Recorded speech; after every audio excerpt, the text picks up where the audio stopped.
Pajak Bumi dan Bangunan (PBB) 15.000 tahun 2002 menjadi sorotan karena terkait dengan jaringan mafia tanah. Syar, Didi Koswara, Iwan Surjadi, dan Dedi M. Saad terlibat dalam konflik terkait sertifikat hak milik atas nama Didi Koswara seluas 80 meter dan 270 meter juga Ismail Tanjung seluas 868 meter.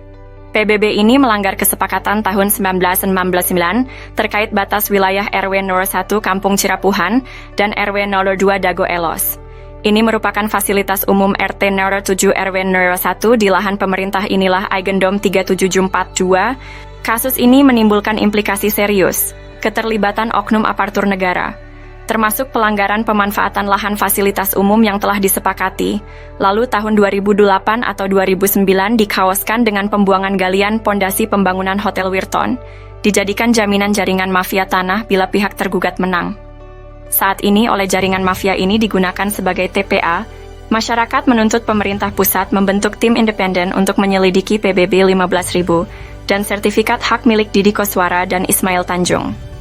Ini juga bagian dari skenario mafia tanah yang mengintimidasi warga kampung Cirapuhan dan menghalangi warga kampung Cirapuhan untuk memproses hak pertanahan, bahkan hanya bikin PBB pun dihalanginya, menimbulkan kerugian 100 miliar bila tergugat Dago Elos menang hingga triliunan rupiah bila penggugat menang. Untuk informasi lebih lanjut, kunjungi blog atau tonton video versi Kampung Cirapuhan atau versi Nawisan Kurma.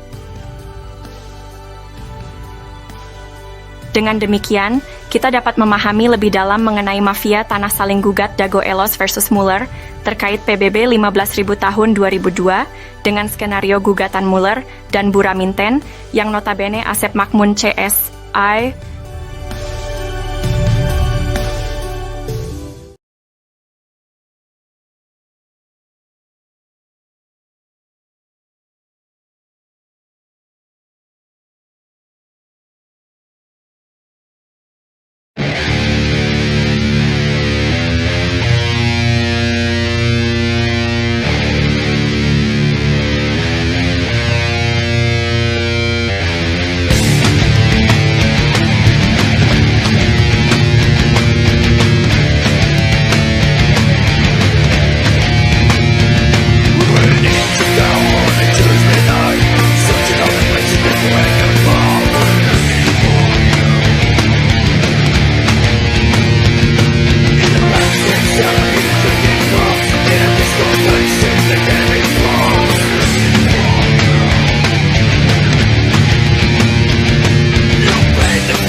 One more try. I'm not afraid to die. Stand and fight. Say what you feel. Born with a heart of steel. Berkas Pengadilan Negeri Bandung ada keterangan hak Eigendom Verponding Buraminten. Bahkan tergugat lebih dulu bersiap sebelum digugat, yaitu 1 Juni 2016. Ada 3 poin penting untuk diperhatikan. Pertama, pemberitaan yang ada hanya Eigendom Verponding Muller. Padahal Buraminten juga menggunakan hak barat Eigendom Verponding, yang sudah tak berlaku pada tahun 1980. Kedua, Buraminten sepakat dengan Asep Makmun semua tergugat adalah penggarapnya sehingga warga Dago Elos juga dirugikan. Ketiga, lokasi objek paling luas, 4 hektar lebih, yaitu Eigendom Verponding 37442, berada di Kampung Cirapuhan RW 01 Bandung, bukan di Dago Elos RW 02, namun Cirapuhan RW 01. Hanya ada 3 orang yang digugat. Pada berkas tahun 1997, luas tanah warga Dago Elos kurang dari 1 hektar, sementara objek yang digugat mencapai lebih dari 6 hektar lebih. Itu 3 poin penting dan jaringan mafia tanah telah beroperasi sejak 1980. Untuk itu pemerintah diharapkan membentuk tim independen, Cek film keluarga Muller durasi 4 jam. Bahkan keluarga besar TNI Polri juga menjadi korban dari jaringan Asep Makmun, Didi Koswara, dan rekan-rekannya. Warga kampung Cirapuhan dan negara dirugikan 100 miliar hingga 1 triliun karena ini kolusi saling gugat. Bukan ngegugat, tapi saling gugat.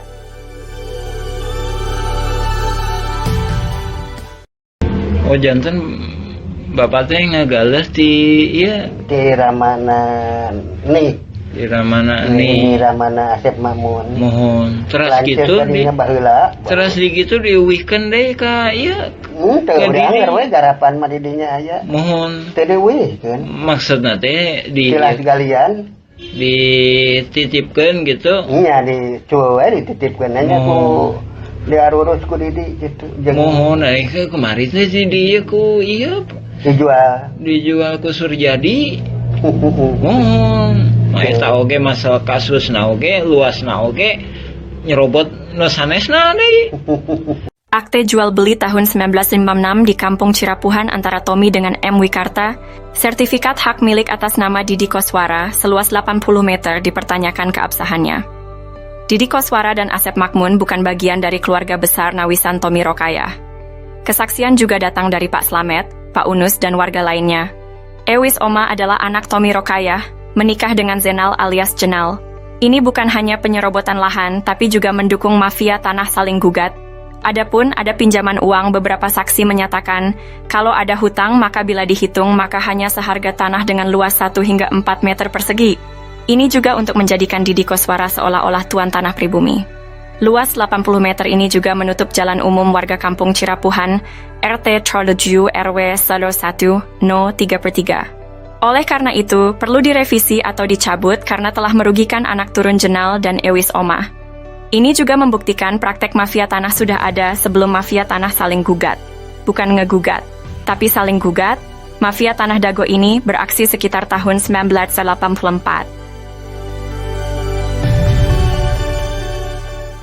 Yusrat Kesepakatan tahun 1997 sampai 1999 di Kampung Cirapuhan Dago sangat penting. Pada tahun 1997, luas Dago Elos di Egendom 3740 dan 3741 adalah 5/940 meter persegi. Lokasinya di belakang Terminal Dago dan sebelah timur kantor RW 02 serta kantor pos.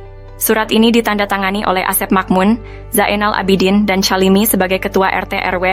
Namun, pada tahun 1999, Asep Makmun secara sepihak mengubah luas garapannya menjadi 100 meter persegi, dengan menyerobot garapan warga pribumi dan fasilitas umum. Perubahan ini ditandatangani oleh ketiga orang tersebut, ditambah Dedi, Alosana, dan Usutrisno sebagai Ketua RT RW 01 Kampung Cirapuhan. Setelahnya garapan Didi Koswara sekitar 1.000 hingga 2.000 meter persegi juga dioper dan diwariskan.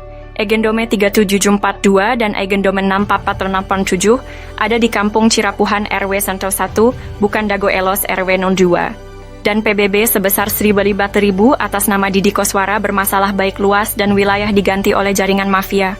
Muhammad B. Yaman menyebut situasi ini sebagai krisis kepemimpinan.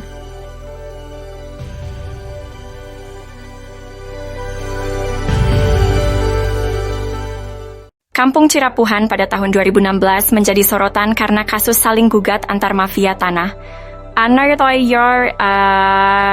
Tokoh RW 02 Dago Elos, Pak Abdidin sebelumnya telah diingatkan mengenai pajak bumi dan bangunan PBB tahun 2002 seluas 15.000 meter atas nama Didi Koswara yang harusnya di Kampung Cirapuhan bukan Dago Elos.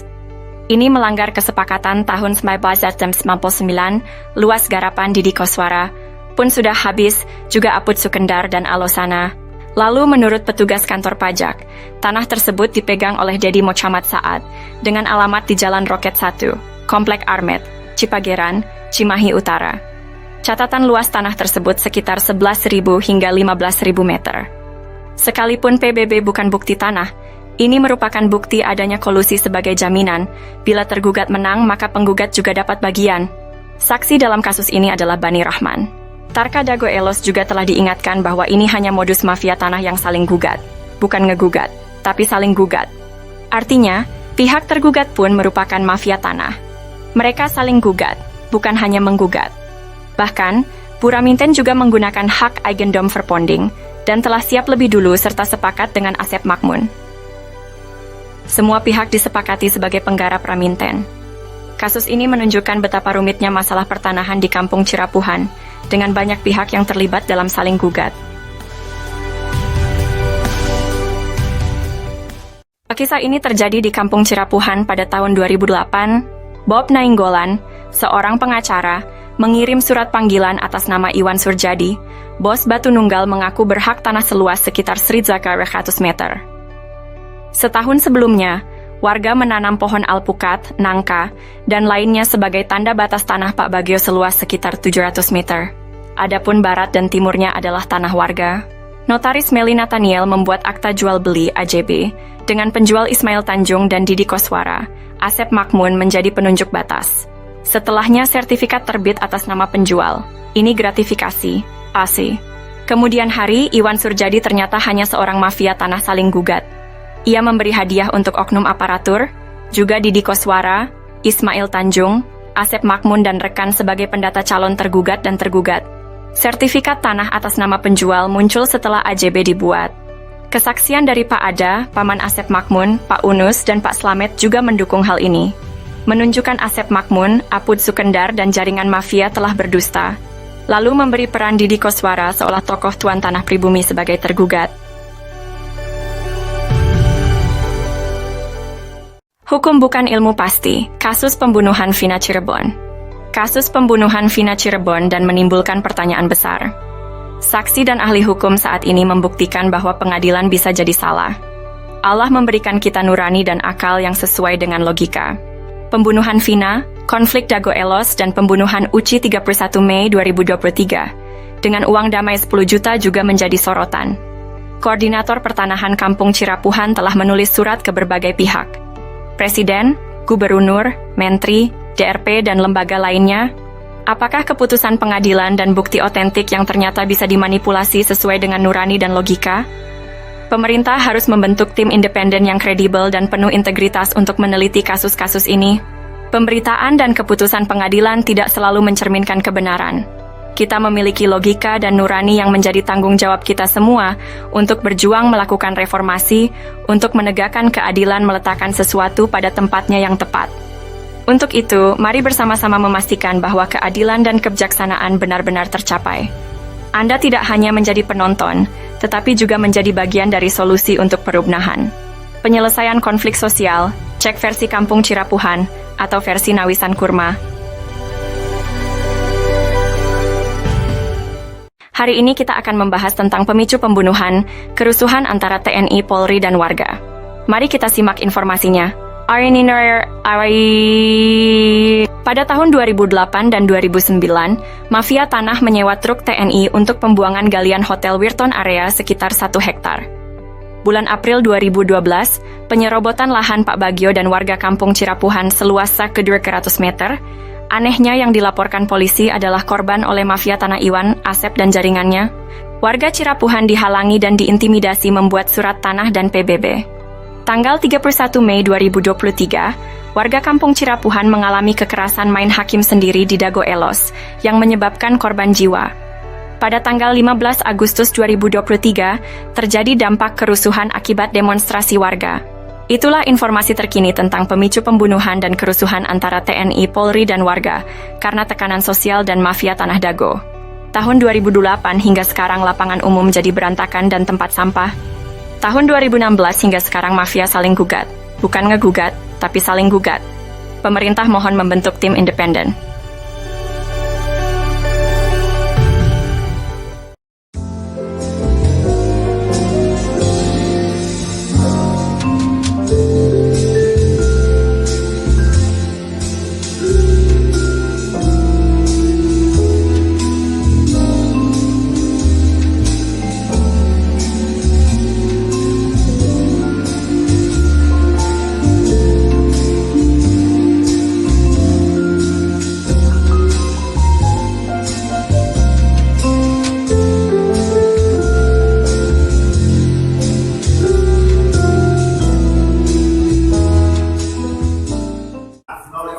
Klarifikasi pada tahun 2000 pernah kami ajukan berdasarkan penggarap selalu diketahui oleh pengurus RT dan RW, kelurahan dan kecamatan dalam istilah daftar nominatif para penggarap penghuni perumahan tanah yang baik, dan kami telah lakukan bahwa selama kami menguasai tanah tersebut tidak pernah ada yang melarang atau yang menggugat dan sengketa dari pihak manapun.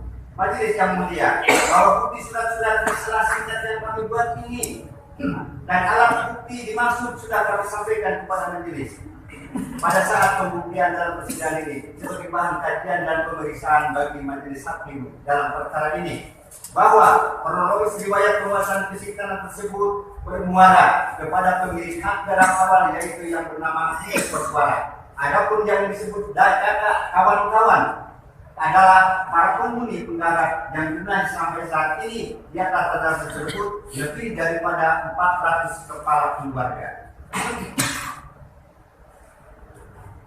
yang sudah berada adalah yang sudah terdata adalah sebagai pemangkas hak garap yang telah bersama-sama menempati secara terus-menerus tanpa ada saling tuntut menuntut terhadap sesama penggarap maupun penghuni yang hidup di tanah tersebut dan merasakan senasib dari sepenanggungan. Kita mulia yang mulia, bahwa bukti yuridis surat legal status NU nomor 37404142 dan 6467 atas nama Entitas Publik Simongan sebagai fakta yuridis yang terdaftar di kantor Badan Pertanahan Nasional adalah bukti hal yang sudah melekat yang tidak bisa didisklaimer atau dihapus sampai kapan. Bahwa bukti de facto para penggarap penghuni telah bersandar pada bukti surat keterangan dari Badan Pertanahan Nasional Kota Bandung. Penggarap penghuni menggarap tanah di atas tanah negara bebas, tanah yang berponding atas nama NPT Publik Magdalena Handel Simongan. Bahwa bukti sebagian surat sertifikat yang sudah diterbitkan pada tahun 1974 adalah sebagai bukti berasal dari bagian bekas NU Perpelin nomor 3742 atas SK dari atau pengaturan administrasi atau pelepasan berdasarkan SK dari NPT Publik Magdalena dan Simongan. Bahwa bukti sisa tanah bekas yang Perpelin atas nama NPT Publik Magdalena dan Simongan seluas 47.346 meter persegi terletak di bawah Blok Dago Sirapuhan adalah tanah negara bebas yang belum ditingkatkan haknya terhadap siapapun. Bahwa bukti sisa tanah belum ditingkatkan haknya seluas 47.346 meter persegi atas nama NT Sekretariat Publik Magdalena Handel Simongan yang terletak di Blok Dago Sirapuhan, Kelurahan Kecamatan Sorong, Kota Bandung, Jawa Barat, bukan milik atau aset daripada pemerintah Kota Bandung. Bahwa bukti sebagai payung hukum terhadap kami atas penggarap penguasa fisik di atas tanah negara tersebut adalah berdasarkan 1 Undang-Undang Nomor 5 tentang Peraturan Dasar Pokok-Pokok Agraria UPA 60, 2 Keputusan Presiden Nomor 32 Tahun 2009, 3 Undang-Undang Nomor 2 Tahun 2012 Pasal Nomor 40. Bahwa kesimpulan kami selaku tergugat, 1.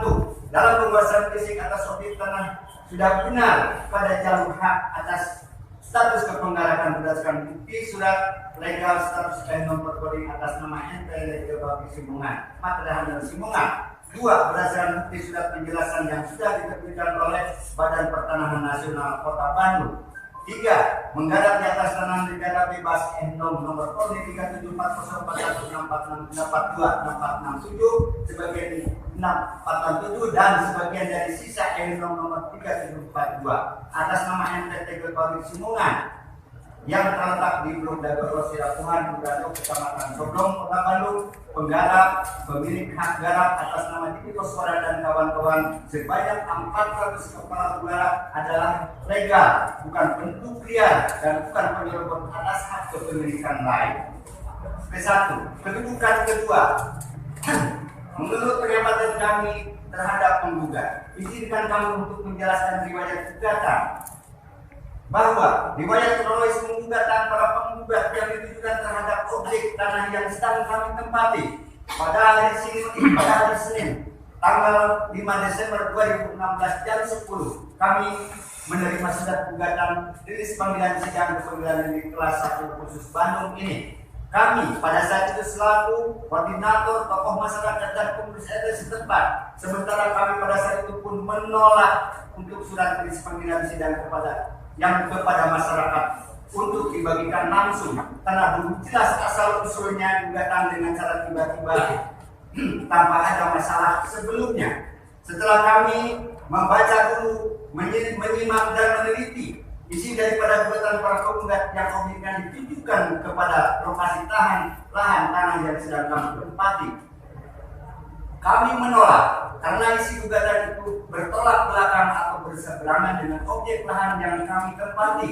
Begitupun terhadap daftar nama-nama yang digugat ke pengadilan yang tidak jelas.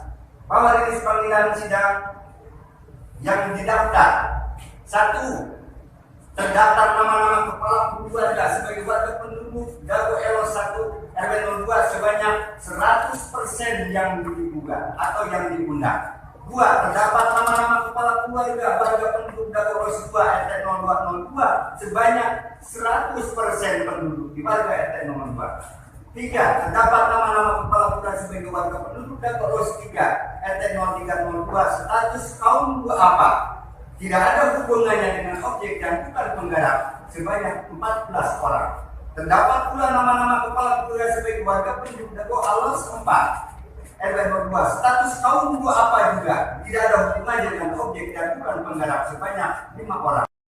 Oh jantan bapak teh ngagalas di iya Di Ramana nih. di Ramana Di ini Ramana Asep Mamun. mohon terus Lanceuk gitu di tadinya baheula. terus di gitu diuwihkeun deh ka iya Teu Ke udah didi. anger we garapan mah di dinya aya. mohon Teu deuwihkeun. maksudna teh Silas galian dititipkeun gitu nya di cueu we dititipkeun nya ku diarurus ku Didi gitu jeung mohon ke kemarin teh si dia ku iya dijual ku Surjadi mohon eta oge masalah kasusna oge luasna oge nyerobot nu sanesna deui. Kasus sengketa tanah di Dago, Kampung Cirapuhan, kasus nasional yang belum terselesaikan sebelah deki. Apa yang sebenarnya terjadi?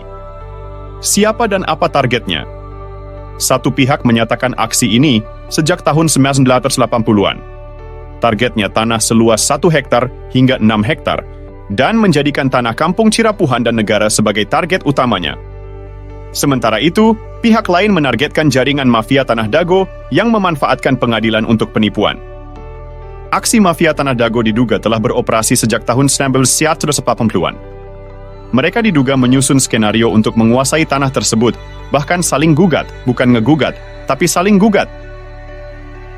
Sementara itu, Koordinator Pertanahan Cirapuhan telah menargetkan mafia tanah Dago sejak sekitar 20 tahun lalu, dengan berusaha memberantas jaringan mafia ini. Simak info lengkapnya versi Kampung Cirapuhan atau Nawisan Kurma. Cek video lengkapnya dengan durasi 4 jam 43 menit. Mohon doa dan dukungannya untuk memberantas mafia tanah, kini atau nanti kita harus berjuang. Semoga Allah memberkahi kawasan ini. Fakana. Wabarakatuh. Dago bangkit. Bangkit Dago. Pertahankan lahan hidup dan mati tanah air sejengkal pun adalah kita perjuangkan untuk hidup dan mati di tempat ini. Bangkit Dago.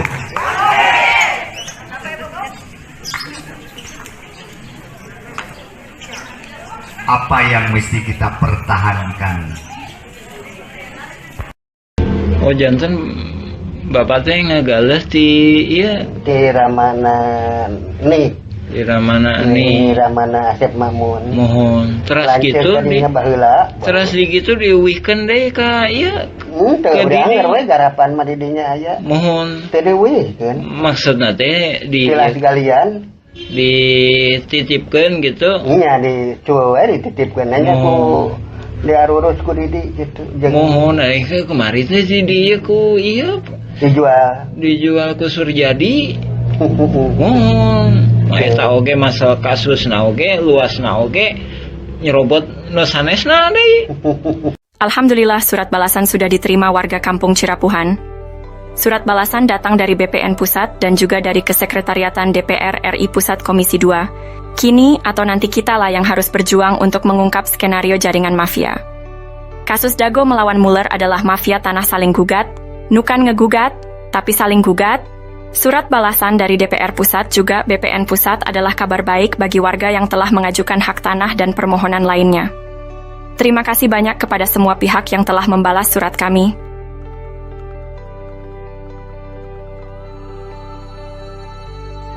Kami sangat menghargai perhatian, respons yang diberikan.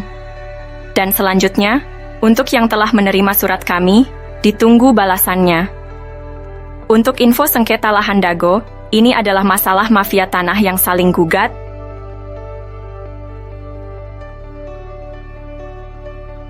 Info lengkapnya bisa cek Nawisan Kurma atau versi Kampung Cirapuhan Bandung. Silakan tonton juga film Keluarga Muller. Mohon maaf dan terima kasih atas kerjasamanya. Tertanda Koordinator Pertanahan Kampung Cirapuhan 12 Zulhijjah 1445. Yats.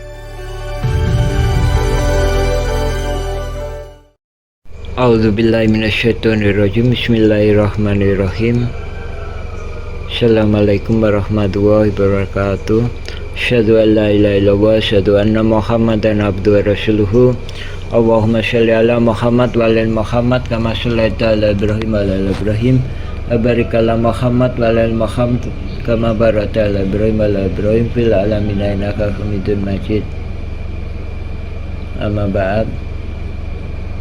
Alhamdulillah. Ini kita dalam kesempatan ini kami sampaikan. Ini kenapa harus ada sidang gugatan ini? Sidang gugatan antara mafia tanah dengan saling gugat, mafia tanah Dago saling gugat. Ini salah satu poinnya. Ini kan posisinya di sini. Ini salah satu tujuannya masuk ke depan, nyerobot ke sini. Itu poinnya.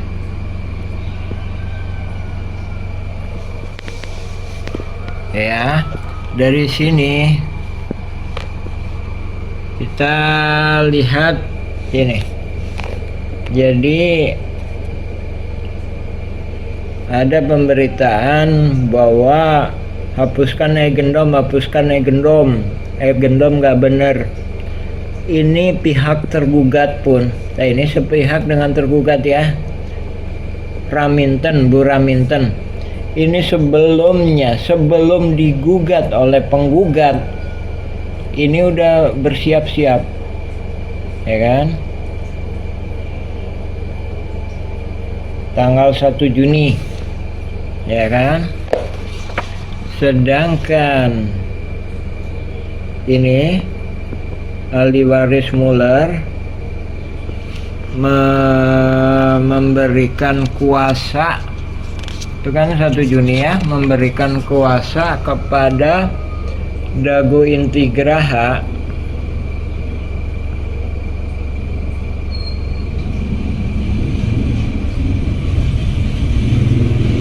tuh.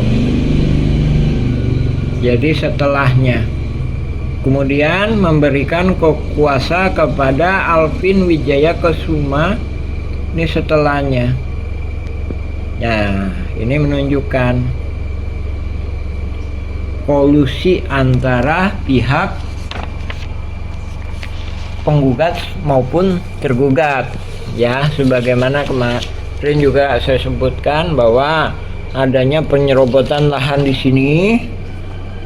Ini untuk penokohan. Adanya penyerobotan lahan di sini ini sebagai hadiah, juga penguatan penokohan Didi Koswara sebagai pihak tergugat seolah-olah tokoh pribumi. Adapun adanya ini juga PBB seluas 15.000 meter. Ini juga untuk penokohan. Terus adapun adanya pihak ini untuk jaga-jaga. Nah, ini motif dan tujuannya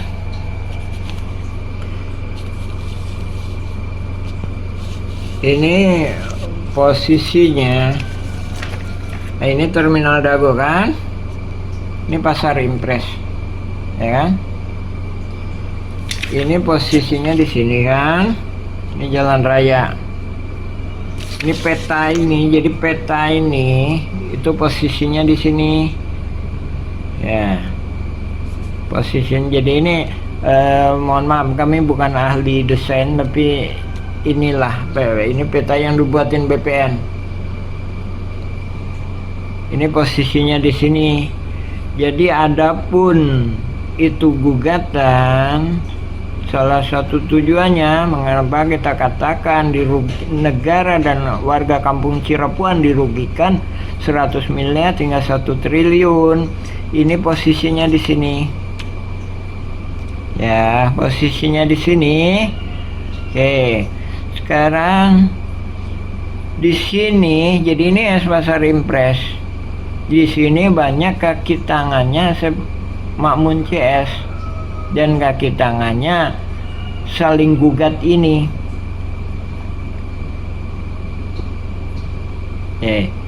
Dari sini, jadi sekali lagi, ini kan posisinya di belakang terminal, bukan di samping, di belakang terminal.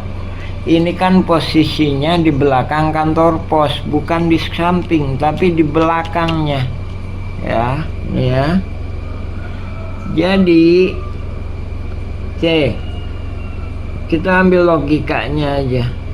Kalau misalkan penggugat menang, ini dapat buahnya kan? Nih. Ini masuk ke RT 7, RW 1, ini masih ke sini kan? Jadi lebih kurang 6 hektar, 3. Belum lagi ntar warga-warga pribumi yang lainnya lagi yang di sini ketutup jalannya, otomatis kan harus dijual kan? Makanya saya sebutkan ntar peluangnya mendapatkan 1 triliunan.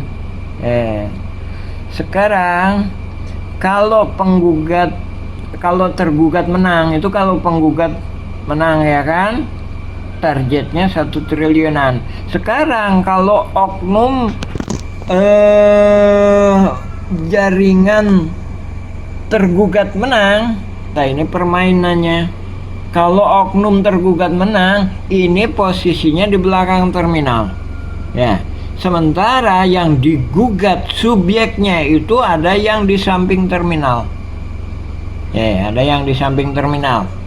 Jadi ini di belakang terminal, subjeknya yang digugat itu ada yang di samping terminal. Misalkan kemarin saya sebutkan masalah Udin Sudinta, ya kan? Udin Sudinta memang ada antara 5 sama 6. Sedangkan kemarin kalau di berkas di pengadilan itu 5, yaitu Udin Sudinta 1 nomor 60 sekian.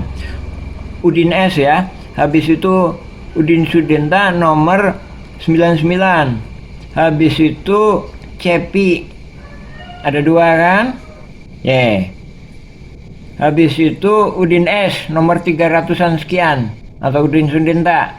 Nah, itu kan harusnya cuma ini kan, daerah sini. Udin S nomor 69 itu aja cukup. Itu aja cukup Udin S. Kemudian Udin S 99 itu nggak ada. Itu posisinya di sini.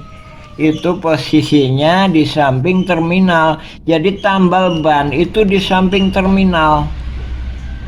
Warung kopi itu di samping terminal. Habis itu ada tukang giling daging itu di samping terminal, bukan di belakang. Sedangkan peta ini di belakang terminal. Peta ini di belakang kantor pos. Jadi inilah memang pabrik Simongan 37403741.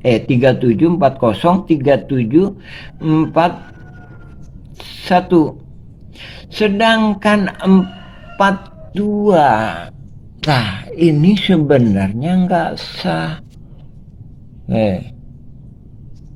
Dari ini udah digaliin. Ini kita pokok bahasanya gimana kalau tergugat menang. Sekarang kita kenapa urusan kita ikut campur. Ini bukan hanya menyerobot lahan ini, tapi juga turut menyerobot lahan ini. Jadi juga turut menghalang-halangi oknum jaringan mafia tanah, oknum tokoh masyarakat, oknum tokoh agama, aparatur negara ini juga ikut serta menghalang-halangi ini. Kita udah terakhir mengingatkan 2012. Nah, Diki Sulaiman baru kemarin aja juga diingatkan juga ya. Nah, pertemuan di Masjid Al-Hikmah. Berkas Iwan Surjadi, Ismail Tanjung, Didi Koswara, dihadiri oleh Lurah Dago. Saya nyatakan ini nggak bener. Ini hadiah, gratifikasi. Kita nggak menahan ini tanah Pak Bagio untuk diambil. Ya, tapi ini yang benar. Yang diterima titipin juga nggak merasa pihak Pak Bagio mengambil. Seandainya diambil silakan. Ini ambil sekitar ini, batasnya di sini sampai di sini. Ambil silakan. Tapi di sini jangan. Ini juga dikembalikan. Nah, ini Diki Sulaiman kan ngebangun bangunan di sini. Nah, ini alam.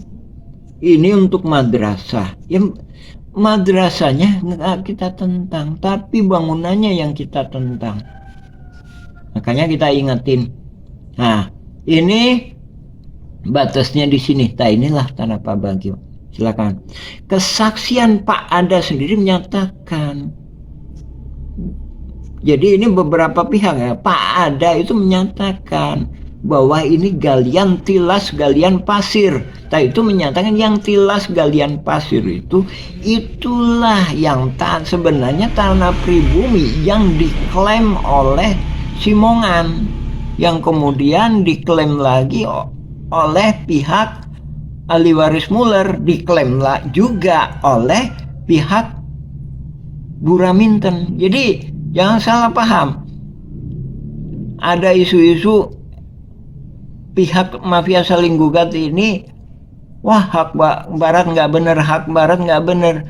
Buraminten sebagai pihak tergugat pun itu menyatakan dukungannya terhadap hak barat Eigendom Verponding.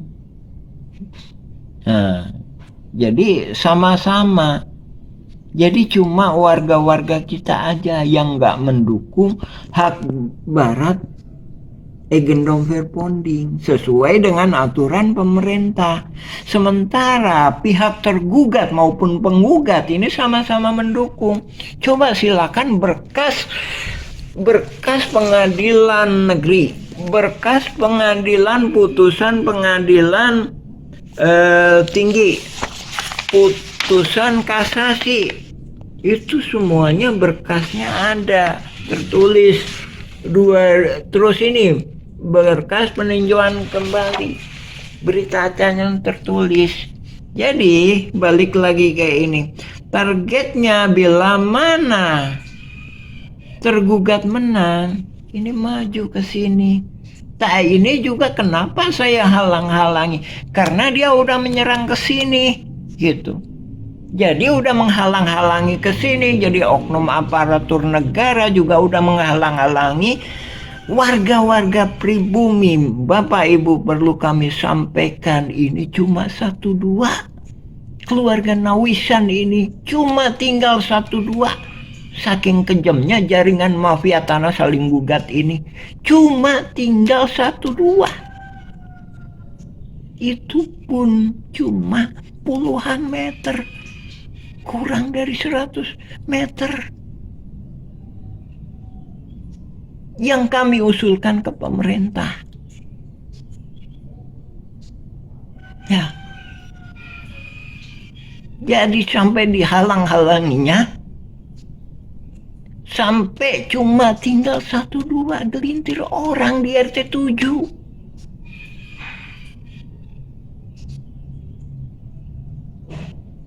Makanya kita bilang, saya sampaikan, ini nggak benar. Kita bicara politik Rusia. Kenapa Ukraina diserang? Karena kalau Ukraina nggak dipegang, maka pihak asing akan menyerang Rusia lewat situ. Nah, begitu halnya kita di sini. Ini kaki tangannya di RT 7 itu kaki tangannya lebih banyak daripada yang kita ajukan ke pemerintah. Kita sendiri juga udah melakukan pendekatan gimana supaya dia punya ketaatan kepada tokoh-tokoh pribumi, nggak ikut serta terhadap jaringan mafia tanah ini. Kenyataannya apa? Ya, kenyataannya malah gitu. Seperti halnya itu Udin Sudenta. Ya, Udin Sudenta itu dikasih tahu KTP-nya nggak mau masuk ke RT 7. Ini bukan masalah wilayah ke-RT-an, tapi kita bicara masalah sejarah. Adapun ini entar kaitannya dari sinilah kaitannya entar akan dimanfaatkan oleh jaringan mafia tanah ini, sehingga terjadi chaos, sehingga terjadi kekacauan seperti ini. Ya, kekacauan seperti ini, jadi nggak jelas mana batasnya, mana haknya. Batasnya, nah ini batasnya ini dulu kesepakatan yang lama ini di sini. Oke, katakanlah ini diambil RW 2, silakan. Yang jadi masalah jaringan mafia tanah ini maju ke sini saat ini. Jadi sebagai tergugat, subjeknya ada di sini. Sebagai tergugat, subjeknya ada di sini. Sementara di sini dihalang-halangi.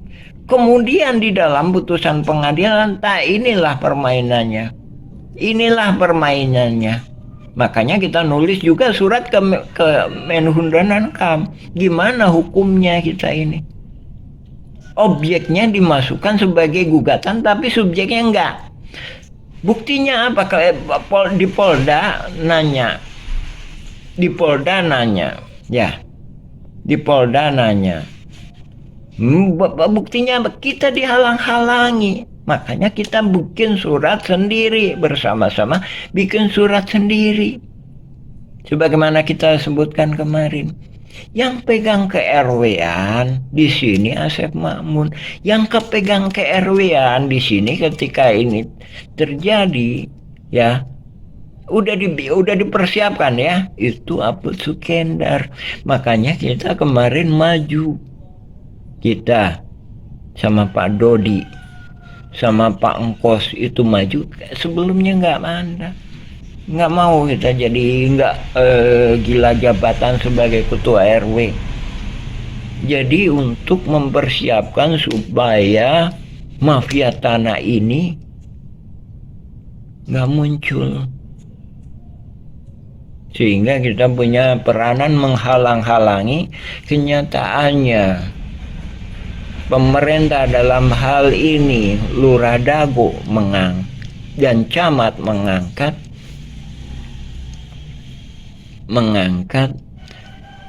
Aput Sukendar sebagai ketua RW. Otomatis ini berjalan lancar. Setelah itu ya,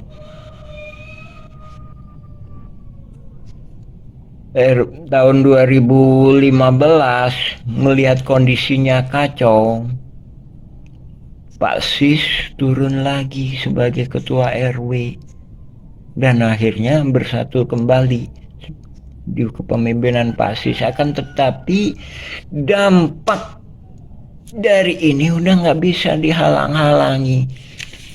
Jadi kalau permainan catur ini udah sangat pinter dia. Jadi pion-pion udah dipasang, kuda-kuda udah dipasang, permainan menterinya udah dipasang, sehingga skenarionya dalam pembelaan di pengadilan, Asep Makmun mengatakan dalam pembelaannya seolah-olah Kami adalah warga yang dipaksa oleh hukum, dipaksa oleh berhadapan dengan hukum. Padahal ini skenario. Di sini membuktikan ya adanya Buraminten. Di berkas-berkas ini membuktikan adanya Buraminten. Juga pernah kami sampaikan, coba perhatikan, lihat tanggal-tanggalnya. Jadi lihat tanggal-tanggalnya aktivitas. Nah ini membuktikan. Jadi tujuannya ini supaya oknum tergugat bisa menguasai sebagian lahan Terminal Dago, bisa menguasai lahan di sini. Saya katakan ini, kenapa? Karena ini juga diserang. Ya. Nah ini kita balik lagi ke pemerintah. Kita nggak melakukan klaim yang diberikan pribumi kepada sebagai fasilitas umum. Pribumi cuma menginginkan ini lapangan ini menjadi bila mana Idul Adha dan Idul Fitri itu bisa digunakan untuk sarana ibadah. Adapun bila mana bila mana ada jalan di sini, itu juga kami persilahkan. Jadi pribumi juga mempersilahkan, asalkan ya ini tadi. Ini kita mohon sekali lagi, ini pada habis. Kan Bapak Ibu tinjau lokasi di Kampung Cirapuan, ini kaki tangannya banyak. Jadi banyak orang juga, ini bukan masalah ini ya, masalah ada orang pihak luar, ada pihak yang dari Sekalowa, ada yang pihak yang dari Jakarta, dari Sukabumi. Jadi urbanisasi, bukan hanya itu. Jadi ini untuk investasi. Jadi jaringan mafia tanah ini pinter, dicari orang-orang. Kita nggak mendiskreditkan pihak orang Jakarta, pihak Sukabumi atau pihak Cianjur atau Garut, tapi dicari orang pihak-pihak yang tidak punya kepedulian sosial. Jadi pribumi semakin tertekan, semakin hancur. Di sini bukit. Ini berdampak kepada pribumi. Nah, itu efeknya. Sementara pribumi di sini juga di tanah adat juga udah habis. Nah, ini tahun 2009 juga kita mengusulkan, makanya juga kita sebutkan bahwa ini reformasi ekonomi juga. Jadi sekali lagi Bapak Ibu, pemerintah, lembaga, instansi, sekarang Mueller jadi tersangka. Nah, apakah menyelesaikan masalah? Iya, menyelesaikan masalah. Kita sendiri juga mengharapkan ini, kita sendiri mempermasalahkan mau jadi tersangka atau tidak. Karena oknum tergugat pun yang banyak. Jadi targetnya ini. Mueller jadi tersangka, dihukum 1 tahun, dihukum 3 tahun. Kalau dikasih pegangan uang kira-kira kalau 3 miliar, kira-kira coba logika aja. Kira-kira mau nggak orang masuk penjara dikasih uang 1 miliar atau 3 miliar? Kemungkinan besar banyak yang mau, ya kan? Banyak yang mau, ya. Jadi oknum, jadi inti poinnya di adanya sidang ini itu tadi, merasuk ini diberikan ketetapan untuk melakukan penyerobotan ini, melakukan penyerobotan ini, melakukan penyerobotan ini. Ya, jadi Kalau penggugat menang, ini nyerobot banyak. Kalau oknum tergugat menang, ini, dan ini.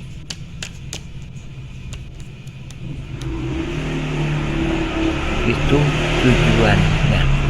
Makanya kita sering sampaikan, ini kerugian warga Kampung Cirapuhan, pribumi Kampung Cirapuhan, dan negara dirugikan 100 miliar hingga 1 triliun. Hanya oligarki juga udah pada masuk. Ya, harapan mohon, makanya kita sangat menekankan pentingnya pemerintahan pusat turun tangan untuk ikut ngawasi. Bahkan juga kita menghimbau kepada pemerintah ikut TNI juga ikut serta. Oh janten bapak teh ngagalas di Ramana nih. Di Ramana nih. Ramana Asep Mamun. Mohon terus gitu di weekend deh ka ieu. Teu beanger we garapan mah di dinya aya. Mohon Teu dieuwihkeun. maksudna teh di Silas galian dititipkeun gitu. nya dicuwe we dititipkeun nya ku diarurus ku Didi gitu. Mohon kemarin teh si dia ku ieu dijual ku Surjadi. Mohon eta oge masalah kasusna oge luasna oge. Let me tell them the following. To do what is right is to respect the principles of non-interference in the domestic affairs of other countries.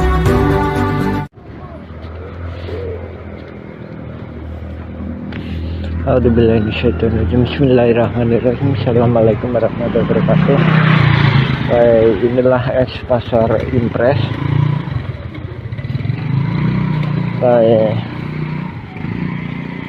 Itu adalah ex TPA.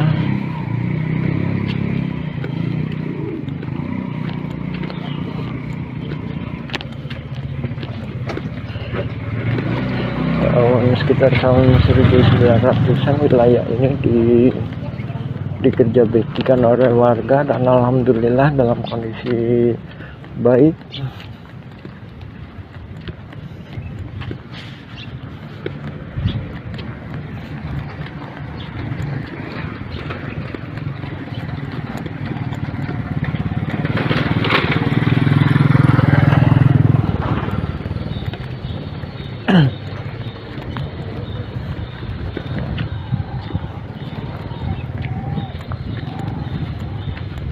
Jadi untuk lapangan olahraga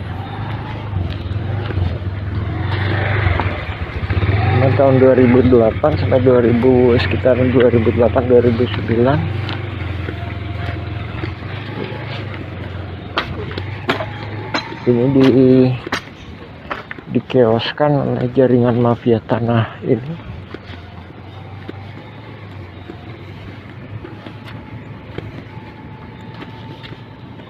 Dan banyak juga kaki tangannya di sini.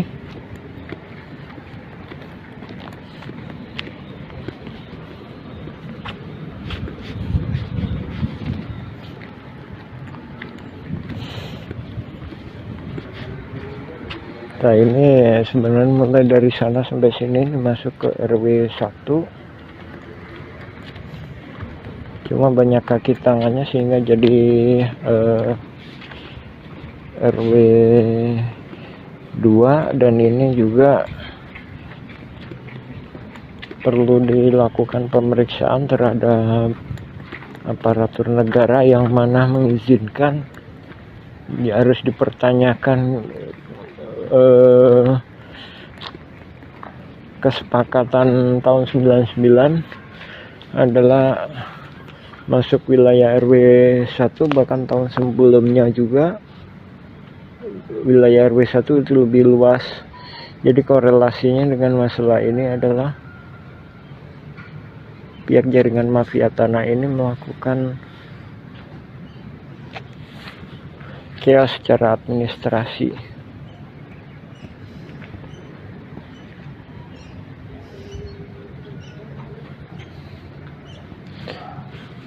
Nah, ini apartemen The Match. Jadi posisinya di belakang apartemen The Match.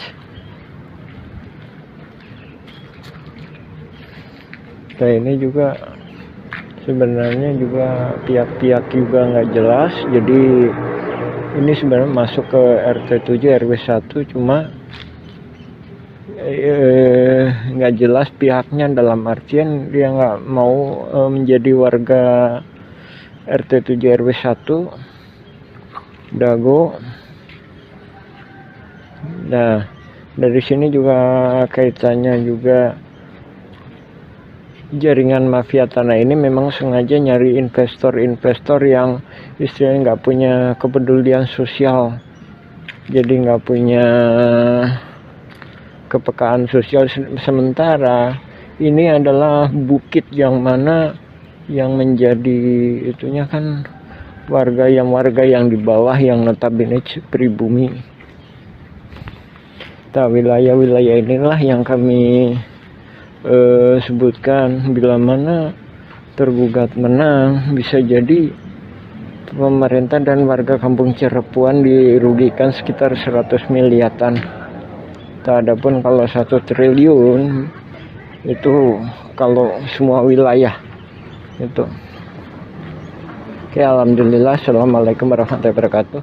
Mereka tidak ada satu bukti apapun, bukti baru apapun yang diajukan di peninjauan kembali Mahkamah Agung. Mereka hanya sekedar untuk menyela bahwa hakim salah dalam mengambil putusan. Cuman itu doang gitu. Nggak ada dia menyerahkan ini ada bukti baru yang memperkuat mereka itu dan sebagainya, nggak ada.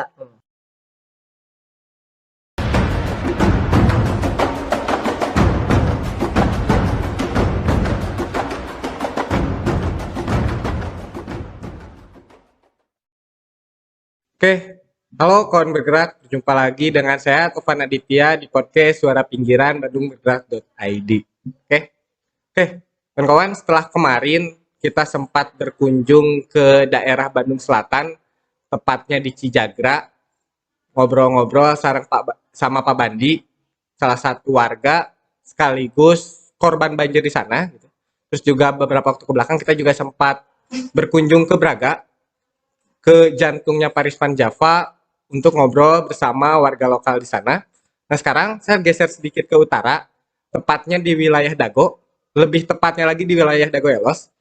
Sekarang saya berada di Balai RW 02 di daerah Dago Elos. Mungkin ketika teman-teman mendengar istilah Dago Elos atau kata Dago Elos, itu pasti yang terbayangnya, banyak kan pasti bakal membayangkan soal penggusuran dan sebagainya. Nah, sekarang saya bakal berbincang dengan salah satu warga Dago Elos, sekaligus ketua Forum Dago Melawan. Namanya Kang Angga Sulistia Putra. Ya. Oke, selamat datang Kang Angga.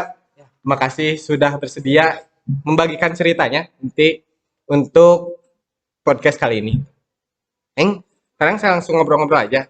Kang, kan beberapa waktu kebelakang atau belakangan ini nih, sering di Dago Elos ini sering banyak kegiatan Kang. Nah, kira-kira boleh nggak sih Kang dikasih tahu kegiatan apa saja atau yang terbaru misalnya gitu? Ya, kegiatan memang cukup banyak gitu di Dago Elos khususnya. Kita berkegiatan, kita aktivasi ruang gitu, multi kegiatan lah gitu ya. Dimulai dari kegiatan kesenian, kemudian untuk religi gitu itu tetap ada, kemudian kegiatan-kegiatan musik khususnya di kepemudaan, terus sampai di olahraga itu rutin selalu untuk kita lakukan kegiatan-kegiatan itu. Nah, karena saya sering cek di Instagram, misalnya media sosial Dago Melawan sering banyak kegiatan. Yang terakhir yang paling baru tuh soal musik ya Kang. Kemarin hari Minggu kemarin ya soal musik. Terus juga kalau kegiatan untuk anak-anak gitu Kang, ada nggak Kang kegiatan anak-anak? Ada pembelajaran bahasa Inggris bersama, ada kegiatan anak-anak untuk menggambar gitu bersama ada. Biasanya ngadain kegiatan-kegiatan itu siapa sih Kang? Biasanya? Kita terus terang banyak dibantu sama teman-teman di Solidaritas gitu ya, teman-teman teman-teman dari luar Dago juga banyak berkontribusi aktif di sini gitu untuk yang ngadain agenda-agenda bersama dengan warga gitu tentunya gitu ya. Baik itu nanti bersatunya bareng sama agenda kepemudaan di Karang Taruna, di kepengurusan RT RW segala macam. Karena di dalam Dago forum Dago Melawan sendiri kan semuanya dilebur jadi dalam satu kesatuan gitu ya, semuanya. Oke. Kan sekarang Kang sebagai ini yang ketua forum Dago Melawan. Nah, dulu saat pertama kali ditunjuk itu kapan sih Kang? Itu kapan? Itu dia aklamasi dari forum di masyarakat sebetulnya terus setelah proses advokasi berjalan lah gitu. Proses advokasi mengenai lahan ini berjalan kayak gitu. Oh, mulanya cerita advokasinya itu dari mana sih awalnya? Kunjungan atau didatengin kah? Atau misalnya warga sini nyamperin siapakah gitu? Sebetulnya berawal dari perjalanan di sidang tingkat pertama adanya gugatan terhadap lahan gitu ya di sini yang digugatnya kurang lebih sekitar 315 kepala. Tapi itu pun random sebetulnya. Itu random. Gugatan itu muncul di 2016 bulan November tanggal 30 itu gugatan pertama kali di 2016. Mayoritas masyarakat memang ketika itu tidak banyak yang tahu mengenai adanya gugatan dan kemudian dulu itu di tingkat pertama di detik-detik akhir baru kita dan hampir seluruh masyarakat akhirnya bisa tahu bahwa oh ini kondisi tidak baik-baik saja. Nah kemudian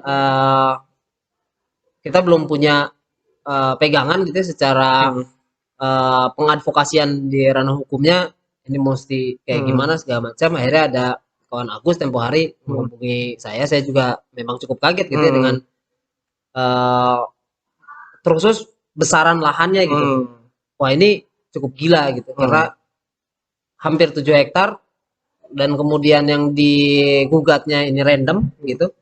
Sebagian besar memang tidak tergugat tapi mereka semua masuk di dalam luasan yang disengketakan. Nah ini jadi ancaman luar biasa gitu akhirnya. Akhirnya kita coba untuk buka komunikasi dengan beberapa jejaring, kemudian kita buka komunikasi juga khususnya dengan LBH Bandung ketika itu, dan akhirnya kita coba untuk backup setidak-tidaknya proses hukumnya ini masih tetap berlanjut waktu itu di 2017-2018 itu sudah dihandle sama LBH. Kalau untuk respon pertama kali warga pertama kali kita mendengar ketika tahu bahwa Dago Elos ini akan digusur, terus respon pertamanya gimana sih Kang? Yang jelas kekagetan dan kebingungan. Ya kaget karena memang tidak menyangka ini permasalahan bisa sampai sebesar ini gitu ya. Kemudian bingung mesti ngapain gitu. Kalaupun memang ini digusur kemudian pindah kemana, sedangkan mayoritas masyarakat memang penduduk asli gitu di sini ya.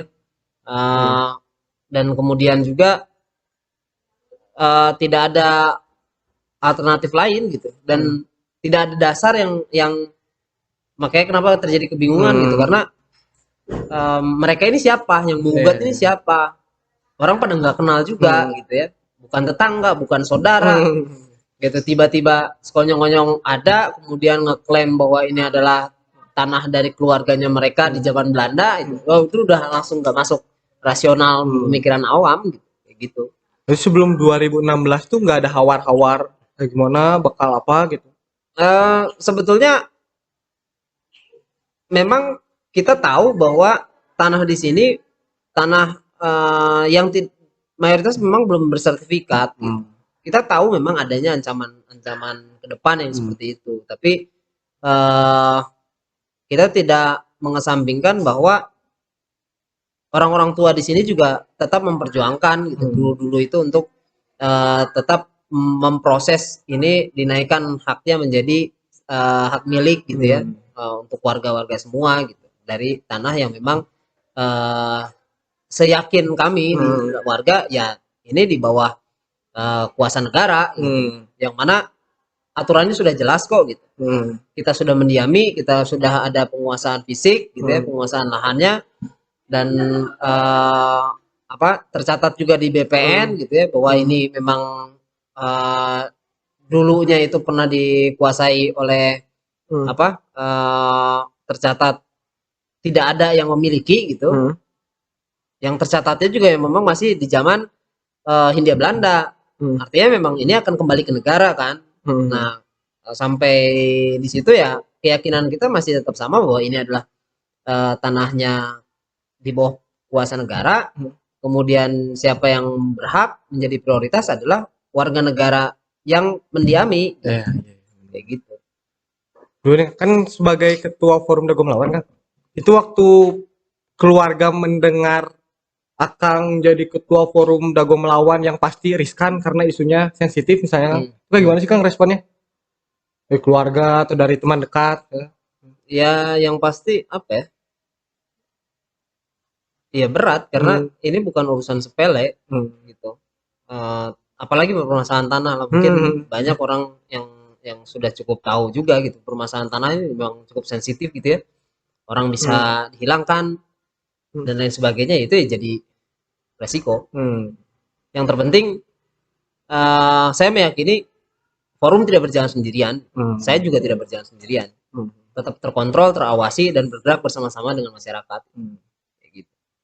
Tapi sempat ada nggak sih Kang ancaman ke warga misalnya dari pihak manapun gitu, ancaman intimidasi kah, atau misalnya dibohongin lah atau apapun gitu, iming-iming lah gitu? Sebetulnya itu terjadinya memang sudah cukup lama ya, di awal-awal ketika gugatan ada juga memang sudah ada lah tersiar kabar akan ada yang membeli lahan sekian juta per meter dan lain sebagainya gitu. Cuman ya itu angin-angin surga semua. Itu angin-angin surga semua untuk bisa mengalihkan perhatian masyarakat terhadap hak atas lahannya. Ini saya mau flashback ke belakang aja nih Kang. Misalnya soal wilayah Dago Elos nih. Waktu dulu gitu, sebelum isu penggusuran naik ya, ketika Kang kecil misalnya gitu, itu kira-kira kawasan Dago Elos ini tuh seperti apa sih Kang? Kalau untuk itu kayaknya memang agak kurang valid mungkin ya kalau misalkan saya yang harus berbicara. Karena jujur saya baru 10-11 tahun di sini. Meskipun 21 tahun ke belakang saya di sini juga main bola di sini juga gitu bersama dengan teman-teman yang ada di sini. Kalau hanya sebatas dengan yang saya tahu gitu ya, kondisi 10 dan 20 tahun ke belakang ya jelas jauh berbeda.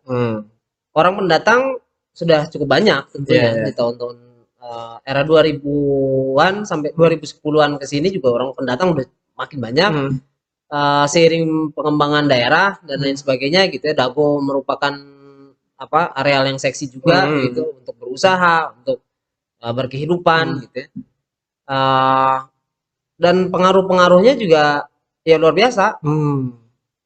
Iklim kalau misalnya orang Bandung gitu ya, mungkin 20 tahun sebelumnya orang udah bisa ngerasain thermal atau perubahan suhu dari Bandung Tengah ke daerah utara itu dimulai dari Simpang Dago pun udah langsung dingin berbeda gitu kan. Kalau sekarang enggak. Orang sampai ke daerah Seraton misalnya di bawah masih ngerasain anget. Baru ngerasain dingin ketika udah masuk Elos ke atas. Baru ada perubahan iklim. Nah, itu pun kan juga ya efek dari pengembangan daerah juga ya yang akhirnya kita rasakan dari sisi lingkungan jelas berpengaruh. Dari sisi ekonomi jelas lah gitu ya. Ya sekarang berapa titik orang pengembangan usaha baik yang kapital gede gitu ya, kayak bikin hotel, bikin kafe dan lain sebagainya di kawasan Bandung Utara. Nah, terlebih yang paling mencengangkan adalah ketika adanya bangunan besar di belakang, yang mana sebagian besar warga masyarakat juga sejatinya tidak menginginkan adanya itu karena tidak menguntungkan juga pertama itu buat warga. Yang kedua, kita tahu kok di sini areal berbahaya untuk didirikan bangunan-bangunan setinggi itu. Jadi bukan hanya karena dasar aturan kawasan Bandung Utara misalnya, Tapi orang-orang tua di sini juga udah pada tahu bahwa ya di sini tanahnya cukup labil dan lain sebagainya, takut ada bencana segala macam. Siapa yang kena imbasnya pasti warga masyarakat sekitar kayak gitu. Jadi dulu di sini tuh pohon, kebun gitu kan. Kebun masih banyak kayak gitu. Lapang juga kayaknya lapang. Karena aku cerita tadi main bola di belakang. Sekarang udah nggak ada. Tapi kalau secara kondisi perkampungan gitu atau perumahan pasti lebih padat sekarang, jauh gak? Lebih padat sekarang. Jauh daripada 10 atau 20 tahun ke belakang. Oke. Terus Kang, misalnya sekarang nih terkait Dago Elos lagi. Kan saya dapat kabar, saya baca berita bahwa katanya juga sekarang tuh ada pemalsuan dokumen gitu Kang. Itu kayak gimana sih Kang ceritanya? Sebetulnya kita harus agak flashback dulu ke belakang ya. Kalau masalah si kasus si tanahnya gitu, karena 2017 itu putusan pengadilan tingkat pertama itu keluar, kemudian posisinya kalah, kita coba lanjutkan karena yang tergugat itu bukan cuman warga, tapi ada juga Kota Bandung, ada juga PT Pos. Nah, yang konyolnya dua pihak ini nggak ngelakuin upaya hukum apapun, artinya udah kalah di pengadilan tingkat 1 ya sudah kalah, nggak ada kelanjutan hukumnya.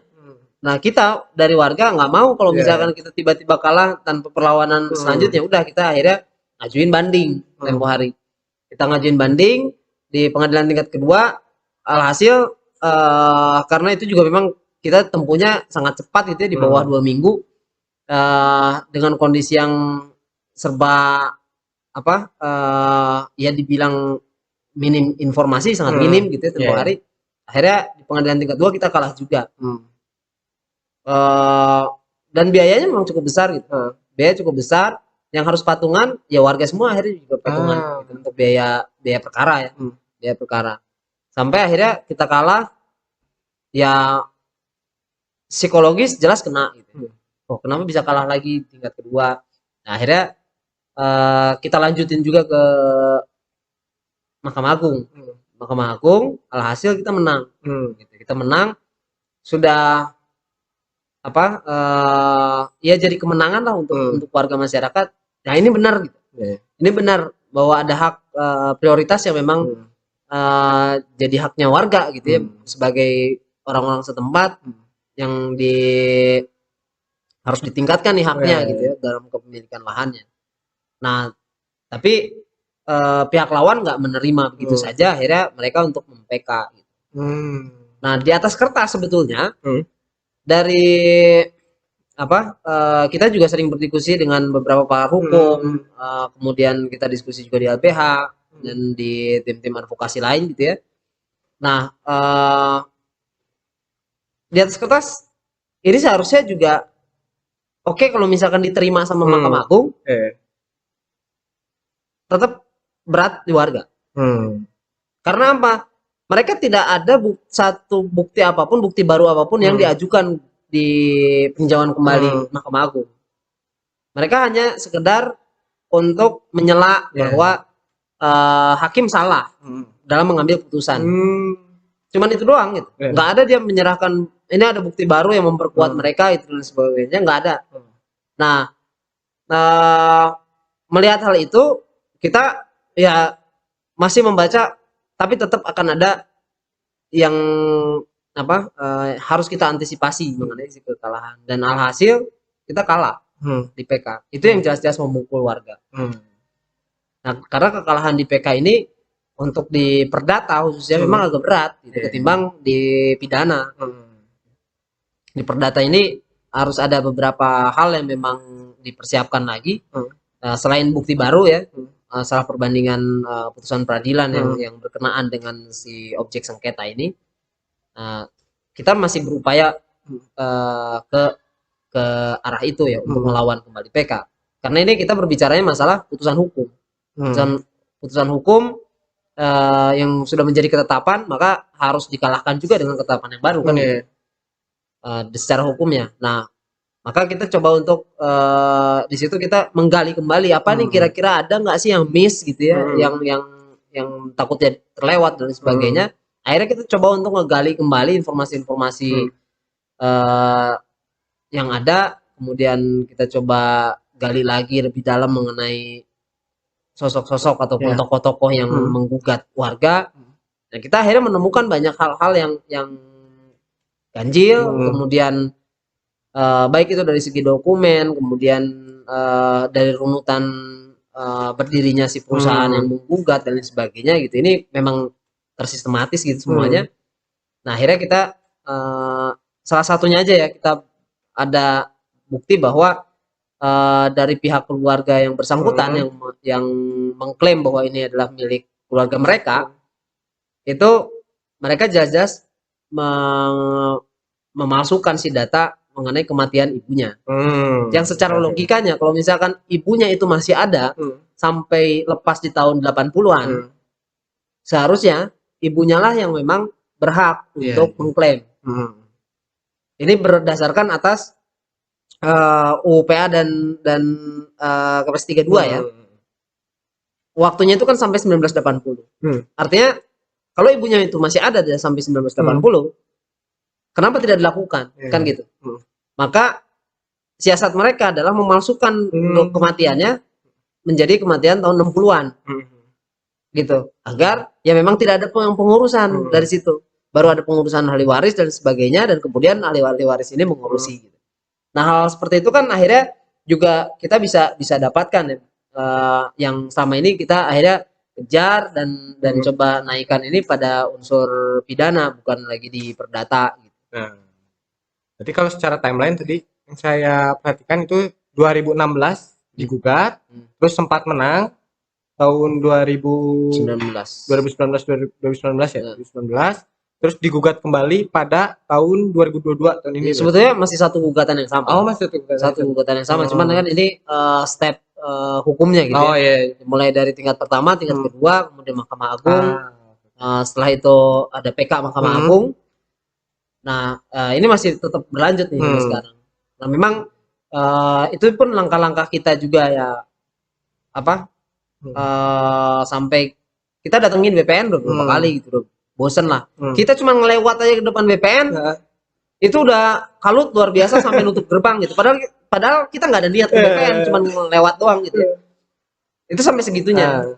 Termasuk juga kita ada omongan dari BPN bahwa ini sudah dikonsolidasikan dengan Pak Wali Kota dan lain sebagainya. Ya udah, datengin aja kita ke Balai Kota akhirnya tempo hari. Kita datengin ke Balai Kota, kita ketemu sama orang Kesbang, kemudian minta bersurat, kita kasih surat, masukin di masalah kita pengen bukti bahwa benar nggak Kota Bandung punya aset di wilayah yang bersengketa. Kita cuma pengen minta itu doang. Kalau misalkan, karena pertanyaannya akhirnya kan gampang gitu. Kalau misalkan punya aset di Dago, kenapa lantas tidak ada upaya hukum lanjutan? Berarti ada pengabaian aset kota. Kalau misalkan tidak ada, kenapa ngaku-ngaku terminal punyanya Kota Bandung ataupun XTPA punyanya Kota Bandung? Nah, itu yang kita pengen berjelas, dan sampai sekarang nggak jelas. Gitu, sampai akhirnya gedungnya kebakaran, entah kenapa juga nggak jelas. Kan gitu. Nah, kita butuh informasi itu, sampai akhirnya kita juga kirim lagi surat ke Wali Kota untuk audiensi, tapi nihil. Baik itu dari BPN Kota Bandung yang sudah berkali-kali didatangi, itu akhirnya kita udah bosan ke BPN Kota Bandung, kita panggil wilayah, kita datengin wilayah, minta wilayah Jawa Barat untuk memediasi Kota Bandung ke warga masyarakat, gitu. Nah, termasuk juga dengan yang Kota Bandung, Pemkot Bandungnya sendiri gitu. Jajaran Pemkot Bandungnya masalah pengarsipan bagian aset ya, bagian aset Kota Bandung itu sampai sekarang juga nggak ada informasi lanjut, tidak ada balasan surat dan lain sebagainya. Mau menjanjikan audiensi sampai sekarang juga nggak ada audiensi. Dan tapi di satu sisi ya buat apa juga sih ya, maksudnya toh secara fakta di lapangan Kota Bandung tidak ada upaya hukum apapun. Kalau Kota Bandung tetap menginginkan adanya pembangunan jalan di wilayah Dagoelos, kekeh tuh pengen ada pembangunan jalan. Ya warga sampai sekarang tidak ada yang menyepakati ada yang pembangunan jalan, gitu. Karena ya itu tanah-tanah siapa, demi kepentingannya siapa, gitu. Untuk pembuatan jalan besar di samping ya, kayak gitu. Di samping pas mengapit bangunan MAJ, bangunan apartemen itu sudah ada perencanaan sebetulnya dari dulu. Kalau upaya lewat jalur hukum lain yang dilakukan oleh Dago melawan ini ada nggak sih, Kang?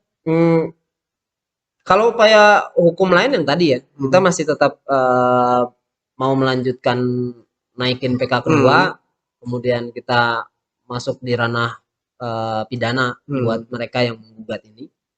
Itu tetap kita lakuin. Tapi dari ranah hukum memang punya banyak batasan-batasan. Justru yang kita bidik sekarang adalah dari yang wilayah yang non hukum formalnya, gitu. Makanya kenapa di Dago banyak sekali aktivitas dan aktivasi ruangnya sangat banyak untuk menarik juga atensi publik ke sini. Kegiatan paling dekat untuk yang ada di Dago Elos ini apa sih, Kang? Nanti ke depannya kegiatan paling dekat gitu. Yang paling dekat mungkin nanti setelah pelantikan RT RW gitu ya. Nanti kita bakal ada pemutaran satu film dokumenter mengenai Dago Elos yang dibuat juga sama rekan-rekan gitu. Ada yang ngebantu untuk membuat. Nah, itu juga bakal jadi media kampanye lah gitu ya buat warga masyarakat dan umumnya orang-orang di Kota Bandung dan di luar Bandung. Untuk harapan, Kang, Dago Elos ke depannya gitu. Itu harapan Akang itu kayak gimana sih, Kang? Ya jelas hak atas tanah ini harus bisa benar-benar didapatkan secara mutlak sama masyarakat gitu.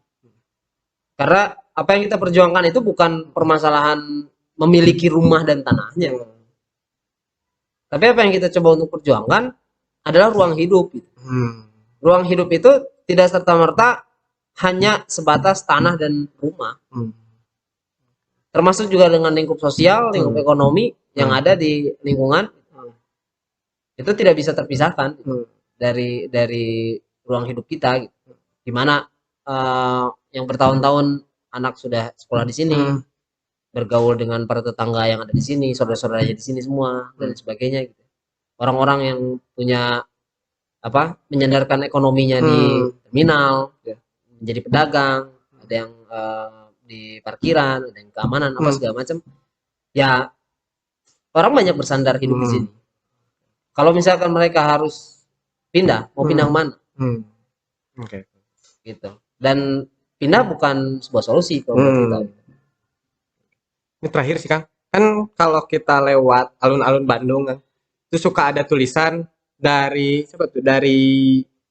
Bauer. Dia bilang bahwa Bumi Pasundan lahir ketika Tuhan sedang tersenyum.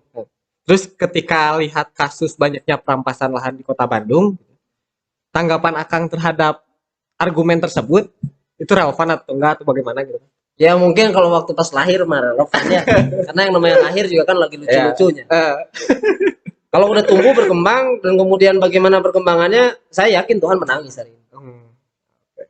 Tidak sedang tersenyum dan tidak baik-baik saja. Link itu sih, Kang, bincang-bincang kita hari ini, obrolan kita hari ini. Makasih buat Kang Angga udah ngobrol-ngobrol bareng tim Bandung Bergerak. Oke, kawan bergerak semuanya. Sekian bincang-bincang saya di kawasan Dago Elos ini. Jangan lupa untuk like dan subscribe channel ini. Oke, sampai berjumpa lagi di Suara Pinggiran selanjutnya.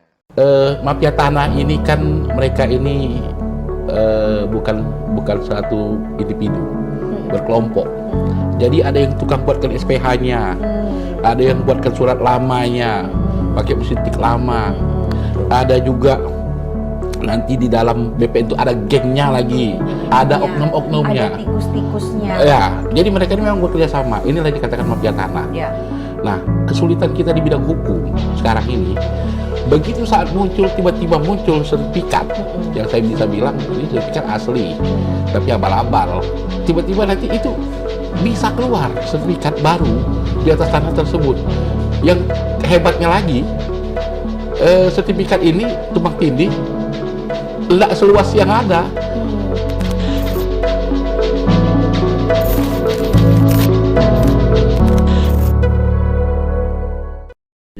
Bismillahirrahmanirrahim. Bismillahirrahmanirrahim. Assalamualaikum warahmatullahi wabarakatuh.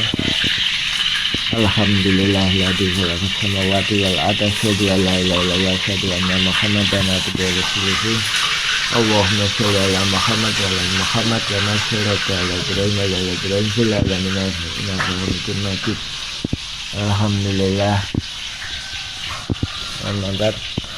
Dan pada kesempatan hari ini kita sampaikan ya bahwa kita dengan tegas menyatakan bahwa ini mafia tanah saling gugat, yang mana motifnya itu keserakahan ya, sebagaimana kami sampaikan pada awalnya. Sekma CS dan pendatang atau agresor jaringan mafia tanah ini kan dikasih naungan di sini ya, di RT 07 tahun 60-an. Nah, selain itu memang keluarga Jana ini selain Indonesia Merdeka itu di sini ya, ini RW 2 ini. Nah, adapun itu pun udah diberikan ini ya, sesuai dengan ini luasnya lebih kurang 5.940 ini ya, warga RW 02. Nah, ini yang dijadikan peta ya.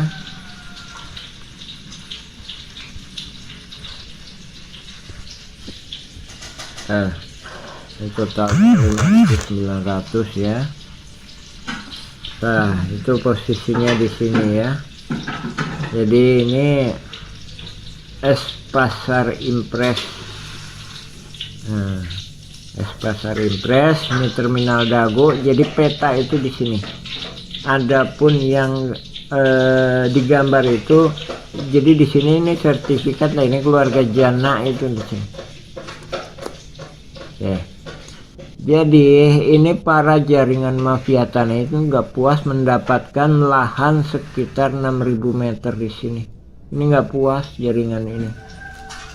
Jadi bersama-sama melakukan penyerobotan di sini. Nah, apakah cuma sampai di situ? Nah, ini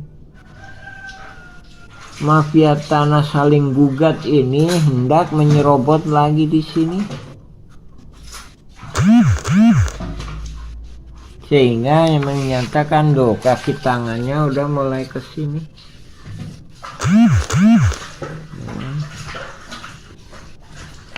Kaki tangannya udah mulai di sini. Ini pun juga kita bantu, tapi mereka nggak mau. Masih tetap melakukan skenario pimpinan jaringan mafia tanah ini maunya gimana, ini diserobot. Jadi tanah warga kampung Cirapuan ini diserobot ya. Jadi sekali lagi nggak puas di sini ya, ini RW 2 di sini ya. Jadi di belakang kantor pos, bukan di samping tapi di belakangnya. Bukan di samping terminal tapi di belakangnya terminal. Nggak puas di situ, bikin bidak-bidak di sini. Ini tanah-tanah ini pada diambil. Nggak puas sampai di situ, ini sampingnya ini dikuasai. Nggak puas sampai di situ, fasilitas umum lapangan bola ini dikuasai, dipatok-patok tahun 2001 ini.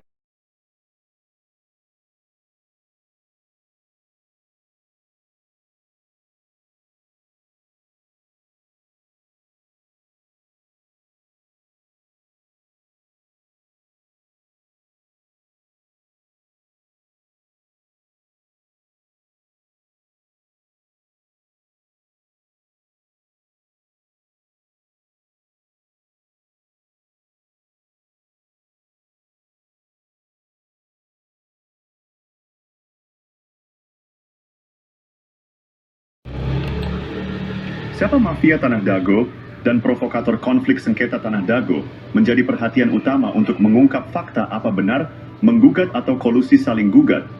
Siapa mereka? Menurut warga kampung Cirapuhan, mafia Tanah di Dago sudah ada sejak lama, bukan mulai 2016, tapi sejak lama. Untuk mengetahui lebih lanjut, periksa dengan teliti berkas putusan Pengadilan Negeri Bandung.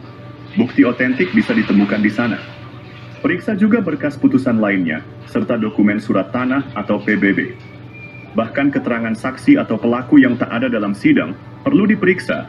Semudah ini penting untuk mengungkap kebenaran. Keterangan saksi-saksi, dan jangan lupa, periksa juga riwayat hidup mereka dan keluarganya. Ini juga sangat penting untuk dipelajari. Warga kampung Cirapuhan sudah mengirim surat resmi ke pemerintah dan DPR pusat. Mohon semua pihak menghormati. Kami membuka kesempatan bagi semua pihak untuk berkomentar atau berpendapat. Periksa dengan teliti semuanya untuk mengungkap kebenaran. Modus mafia Tanah Dago EP3 target penyerobotan lahan yang lebih besar. Ani, teknik atau modus. Mereka menggunakan intimidasi untuk menghalangi warga pribumi. Warga ditakut-takuti dan diancam penjara oleh kaki tangan mafia tanah. Sejak tahun 1980-an, area garapan pribumi diserobot mafia tanah. Lahan ini juga diklaim oleh Eigendom Verponding Pabrik Tegel Simongan. Padahal keluarga besar Nawisan sudah ada sebelum pabrik itu berdiri.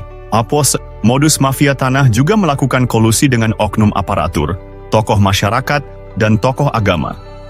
Buktinya luas lahan jaringan Asep Makmun dan keluarganya lebih besar daripada milik pribumi.